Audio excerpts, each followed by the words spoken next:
Bonjour à tous pour cette petite vidéo réaction Corona, réaction Pessah qui arrive. Alors je suis désolé, Jimson m'avait sollicité bien avant, mais pendant une semaine, j'étais en sous-marin complètement sous l'eau de Javel. Eh ben oui, vu qu'on était confinés, j'en ai profité pour faire ce qui est absolument pas nécessaire à faire pour Pessah, à savoir, je n'ai pas fait un nettoyage de Pessah, mais j'ai fait un nettoyage de printemps. Bah oui, si déjà on est là, et que si déjà on est à la maison, eh bien, j'en ai profité pour faire un méga nettoyage. Eh bien, ce méga nettoyage, pour la première fois, je l'ai fait pas tout seul, avec mes enfants. D'habitude, je fais le nettoyage de Pessah. 2 jours avant Pessah, va ranger ta chambre, toi tu fais le balai, toi tu fais les jouets, machin. Ok. Mais là, on a pu faire ensemble un véritable nettoyage de printemps. Un nettoyage de Aviv. Non, ce n'est pas Kechukot Goïm. De toute façon, nettoyer sa maison, je pense pas que c'est ni les Goïm ni les Juifs qui ont inventé ça. C'est bien de vivre dans le propre. Et je peux t'assurer qu'après l'hiver plein de pluie qu'on a eu, eh bien, c'était pas de refus d'enlever un petit peu toute la moisissure qui grimpait un petit peu partout. Donc, tout ça pour vous dire que j'ai été très occupé pendant cette semaine eh bien, tout simplement d'essayer de prendre un nouveau départ. C'est de ça qu'on parle quand on parle de nettoyage de printemps. Histoire de se ressusciter. Pas que la nature qui est en train de revenir à elle, mais nous aussi, nous également. Et je pense que cette période du Corona, eh bien, c'est un moment d'un très très grand potentiel d'introspection. Alors comprenez bien, il y a eu plein de vidéos qui ont tourné sur le Corona. Moi-même, j'ai fait une vidéo sur le Corona, vous l'avez peut-être déjà vu, ce que j'en pense, quelles sont mes tovanotes, mais ça c'était au début de l'histoire. C'est pas qu'elles ont changé. Aujourd'hui, je suis encore plus certain que c'est un moment où le peuple juif je parle pour nous, le monde entier, mais le peuple juif a la possibilité de se mettre en pause, pendant quelques semaines, pour essayer de s'arrêter dans sa course effrénée à faire des choses pour faire venir le Mashiach, à faire des choses pour faire avancer la Géoula, et 2 secondes, eh bien on a pris un temps de réflexion. Un temps de réflexion, d'introspection sur, ok, c'est quoi le shlav haba? C'est quoi la prochaine marche à suivre? Il est évident que je ne sais pas pourquoi il y a eu le Corona, mais maintenant qu'il est là, eh bien je me dis, on s'arrête. On s'arrête et on regarde vers où on va là maintenant.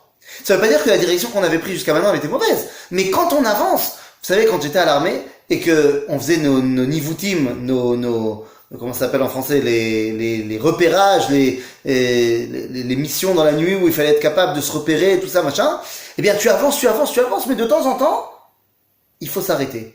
J'ai tendance à dire l'inverse, que d'habitude il faut arrêter de réfléchir, il faut faire. Zevadaï, il faut faire. Mais quand on fait, de temps en temps, c'est important de lever le pied, 2 secondes, et de regarder un petit peu autour de nous. Vers où on va aller maintenant? C'est quoi la prochaine étape? Eh bien, c'est ça qu'on est en train de faire. On est en train de se refocaliser sur qu'est-ce qu'on veut vraiment. Se refocaliser sur notre identité personnelle.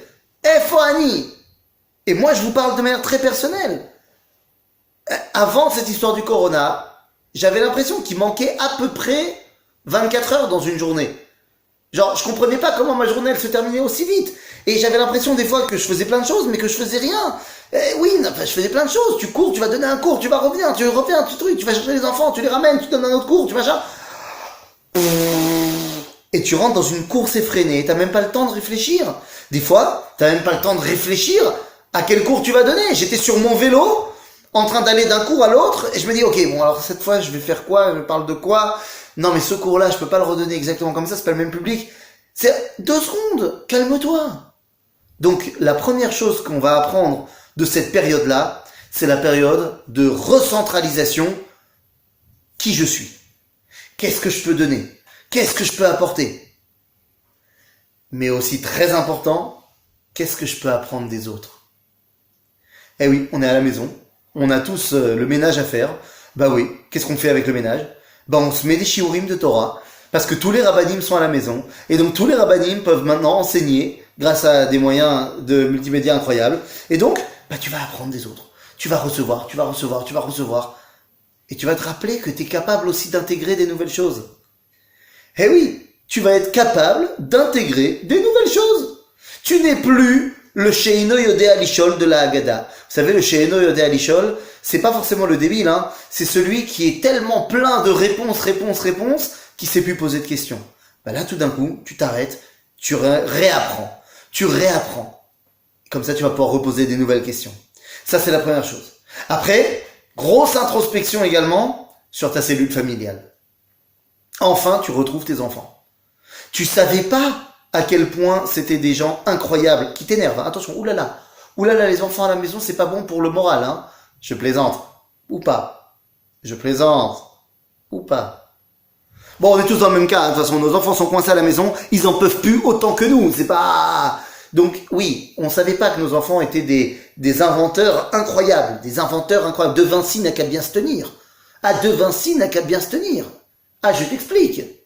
Là, mon fils, tout à l'heure, a fait un engin, voilà, c'est un orni, voilà, ce n'est pas un ovni, c'était un orni, un objet roulant non identifié. Je peux t'assurer. Alors, j'imagine qu'il faisait ça aussi à l'école, que ma fille, Hogan, elle fait des... Là, tu les découvres. Pour le meilleur, et pour le pire. Parce que laisse tomber l'état de la maison après. Mais aussi pour le meilleur. Tout d'un coup, tu redécouvres ta femme, tu redécouvres tes enfants. Tu les vois pas seulement entre deux choses, mais t'es avec eux. Tu passes des soirées ensemble, tu joues. Ça, c'est la possibilité de reconnecter avec tous ceux qui vont faire en sorte que tu vas avoir un véritable sens à tout ce que tu fais. Et ça fait référence évidemment au rachat de notre Haggadah. Le rachat de la Haggadah, évidemment, il dit « Ah, ça va, c'est quoi? C'est Ba'avodah Zot Lachem. » Je m'intègre pas dans l'histoire. Mais si, là maintenant, tout le monde est intégré dans l'histoire. On n'a pas le choix, on est tous à la maison. Donc on est tout d'un coup tous réintégrés. Un énorme moment d'introspection aussi, de réflexion sur quel chemin on veut donner au Ham Israël. Oui, toi et moi, on peut donner un vrai chemin au Ham Israël. Ce n'est pas je suis tout petit, je peux rien faire. Non, toi et moi, on peut avoir une influence énorme sur la destinée collective du peuple juif.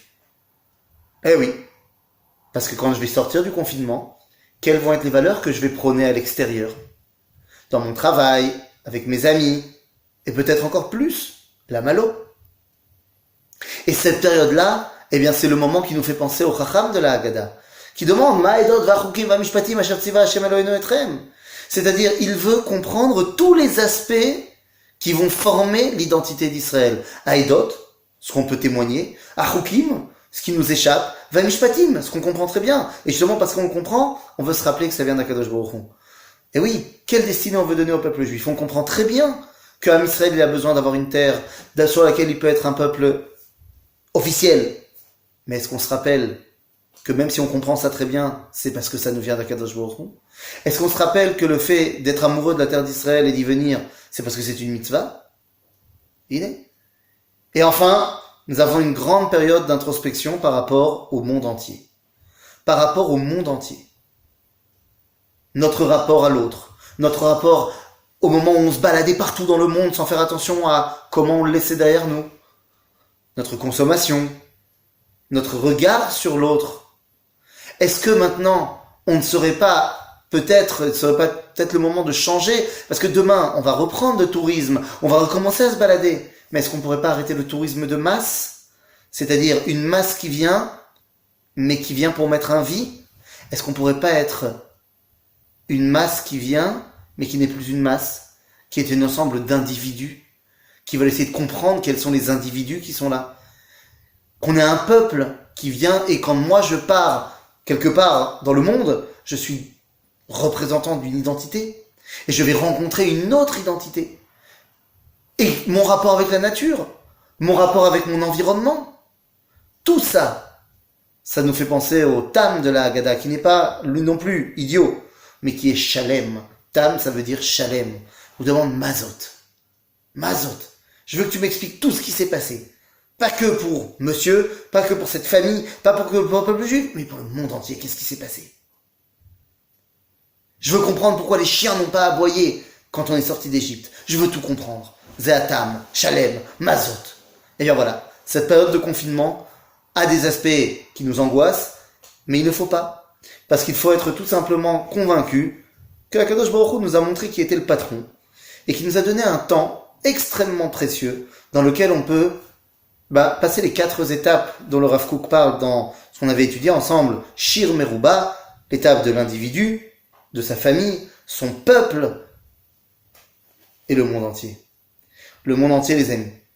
Donc voilà, je n'ai plus qu'à vous souhaiter d'arriver à cette 5e chanson qui s'appelle Shir Hashirim, Asher Lishlomo, cette chanson qu'on va chanter à Pessah et qui va tout simplement nous permettre de nous rattacher à tous les niveaux possibles à Kadosh Baruch Hu pour qu'à la fin de Pessah, on puisse Bezrat Hashem ressortir, se re-rencontrer tous ensemble, mais pas du tout comme avant. Ça sera vraiment notre nettoyage de printemps pour arriver à un printemps fantastique et un été extraordinaire.